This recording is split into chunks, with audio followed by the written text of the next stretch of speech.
Hello, I'm Jared from Jared Discord. Welcome to another deck profile. On this specific deck profile, we're going to be doing we're going to take a look rather at my Demise deck. Let's get started. It's very similar to my other deck, it just has a few key differences. First of all, 3 Zaborg. If you play incantations in any degree, you have to play 3 Zaborg. You contribute the 2 incantations, get them off the field, summon Zaborg, mill 8 card day or extra deck, 8 card day or opponent's extra deck. You're good to go. Yeah, I mean, with Herald of Arclight, you're literally getting out like 3, you're getting a +3 in searches. Elder Entity Intus, you just nuke 3 of their cards. It's just fantastic. So, I'm not going to go over every incantation dinner. We have Impcantation, Talismandra, Bookstone, Candle, Peninsula Plume. I'm going to go I'll go really briefly of what they do. If you don't, for some reason you don't know and want to make a Demise deck, I'm here for you. Talismandra adds a ritual monster, Candle adds a ritual spell, Peninsula Plume, Bookstone. Bookstone adds a ritual spell from your graveyard, Peninsula Plume adds a ritual monster from your graveyard. And the ritual monsters I'll get to in a moment, they have effects that kind of work around either getting incantation straight out of your deck, out of your graveyard, or setting up various plays. So, that's pretty much it for the incantations. Manager of the 10,000 hands, basically just the incantation. You just normal summon them, add a ritual monster or ritual spell, you're good to go. Excuse me. For the ritual monsters, I'll go over the Demise and Ruin monsters first. We play 2 Demise, Supreme King of Armageddon. Your ritual summon Cycle of the World or the Incantation Inception. His name becomes Demise irrelevant. When he's ritual summoned, none of your ritual monsters can be Shrine Battle. And secondly, once per turn you can pay 2,000 life points, nuke the field, and for every card that is destroyed that your opponent controls, they take 200 damage. You know, the effect damage thing is kind of irrelevant.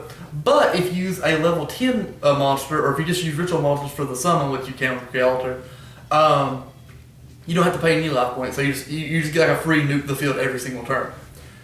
Very, very strong. Playing 3 would just break the deck, but playing 2 is fine. We play 1 Ruin Supreme Queen of Oblivion. Her effect is actually my favorite of the 2. First of all, ritual monsters can't strike artifacts. If it's used, same thing. If you use if all monsters you use for ritual summon are ritual monsters, it can attack twice. And whenever it destroys a monster out of battle, your opponent takes damage equal to the monster's attack. So, those effects can work in tandem. So when it can attack twice, it destroys 2 monsters, it does damage equal to both monsters' attack. There you go. I've won a lot of games against artifacts. I've won a few games, it was like a Layer of Darkness artifact deck. I've won some duels against True Dracos, specifically with that effect alone. So do not understate how powerful that is. And for the kind of man when we have Demise, Age of Armageddon, I guess his effect is irrelevant. It's kind of like, he reminds me very similar to Incantation, Chalice Slime. They both have almost the exact same effect where you can destroy a monster when it's summoned, or Chalice Slime once per turn. But the effect you really care about is, if this card is sent to the graveyard, you can target 1 ritual monster you control. While it's face up on the field, your opponent cannot activate cards or effects in response to the activation of your ritual monster's effects. So, you put it on Supreme Queen of Oblivion, you can just attack twice, absolutely fine. The effect can't be negated with Solemn Strike or Solemn Judgment or whatever. Actually, I don't think it's not with Solemn Strike or Effect Veil or even. Obviously, though, it's most important for Demise. Demise, you just nuke the field, your opponent can't do anything. If their entire field's bare, and you've got big Axeman who's gonna, baseball bat to the head, he's gonna Negan someone. It's just great. So, moving on to the incantation rituals, we have 3 Creator and 2 Chalice Slime. Chalice Slime's probably the better one. You can discard a card, including itself, don't forget that, especially in any incantation.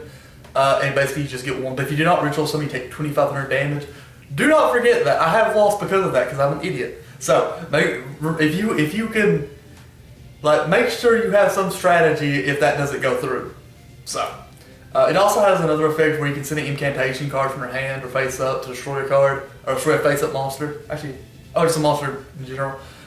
Do not forget that effect either. It's very, very important. It's very niche, but it can come in handy. I've actually had it happen multiple times where I've gotten out of certain locks just by doing that. Creator, the Incantation Originator, pretty long name. You can just basically during the main phase, either play your turn, so you can use it to chunk block with your incantations. You can discard a card, special summon 2 incantations whose levels equal to 10. Or you can take some 3 to I think the maximum is 3. You can do a thing where you can summon like 2 Peninsula Plume and a Candle is 10. Very, very strong. He also, again, do not forget this effect. If you have the ability to, non-ritual incantation monsters gain 2,000 attack, and their effects are negated. So, if you're just if your plan's been erratically fucked, just put all your incantation in attack mode, summon Creator, and attack with like 2,000 attack beaters as a way to win.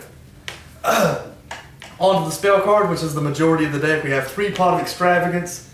You have to draw the cards, god damn it. You can also technically play, what's that card called? Pre-preparation of Wrath in the deck. I'm really not. I don't really want to play the old Demise or the old Ruin. But you easily could. This is about as pure as Demise I can get with that, like, with it still working. I have a lot of issues with Demise. As an archetype. We have 3 Preparation of Rites. You mainly use this to add Chalice Sign, but I mean you have the option to add Armageddon, or the Agent of Armageddon if need be. He looks cool. He has a weird like. He's something you could cosplay as. Goddammit, he's cool. You play 1 cycle of the world. I know that's weird, but let's face it, you're gonna be using Incantation Inception 99% of the time. I literally just have a single cycle of the world here. You could probably play 2 if you would like to. I play a single cycle of the world just so I don't get stuck with an incantation that needs a ritual spell. Because again, you're only playing 4 ritual spells in the deck. If you don't have the ritual spell, you're fucked, kinda. So, I play 1 cycle of the world. Its effect's okay. You have to have monsters on the field though, which is the issue. It has a decent effect if you play it in a pure Demise deck, but this is more of an Incantation Demise deck. You got 3 Incantation Inceptions, main ritual spell of the deck. It also has a secondary effect. You can send an incantation from your hand or face up, special an incantation from your deck. Fantastic. Absolutely play 3 of these, no fucking question.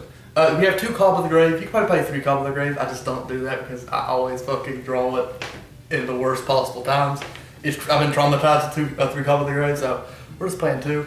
And for the last spell, 2 Twin Twisters. I usually just do that in case of like infinite impermanence, really. Most people don't set cards. Again, you can play side deck that, but I just do it so if they have the set cards,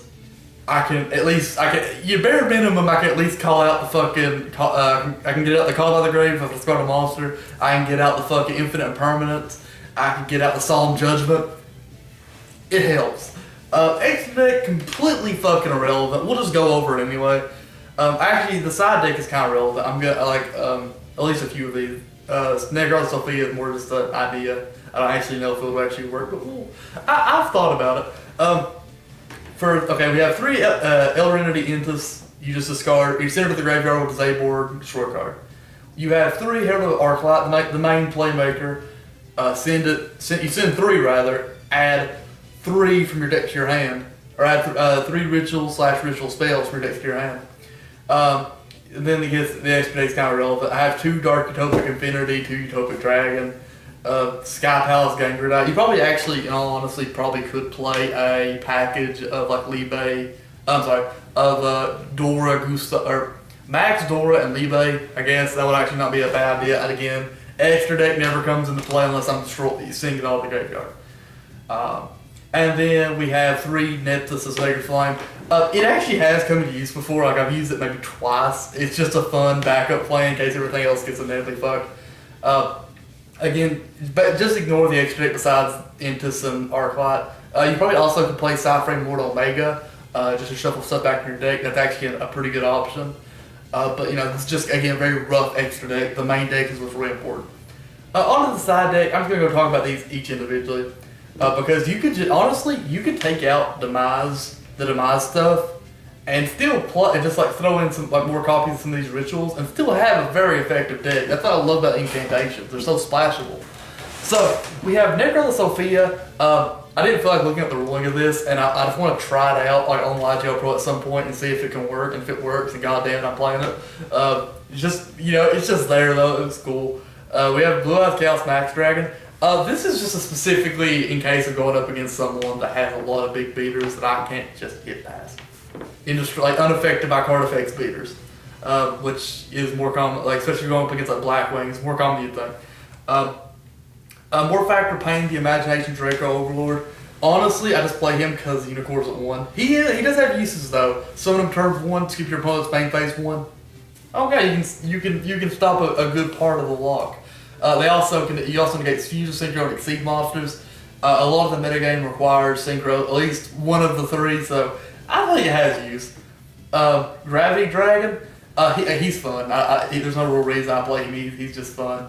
Although you can get people in really horrible lockdowns by fucking destroying their life points, summoning Gravity Dragon, then just sitting there.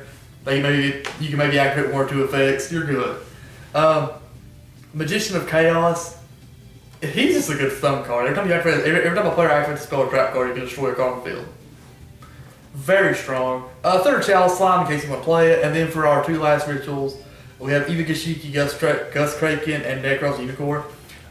Gus Kraken, you could actually kind of be able, like if you put Gus Kraken in and replace with another ritual, you could kind of actually throw together a bit of a hand loop with Gus Kraken. It's very hard to pull off, but if you have the right cards, you could definitely do shit. Because again, searchable preparation of rites. You can summon it multiple times because you can recycle Peninsula Plume and Peninsula Plume and Bookstone. I mix the ratios a bit up if I played that version, but that's definitely an option.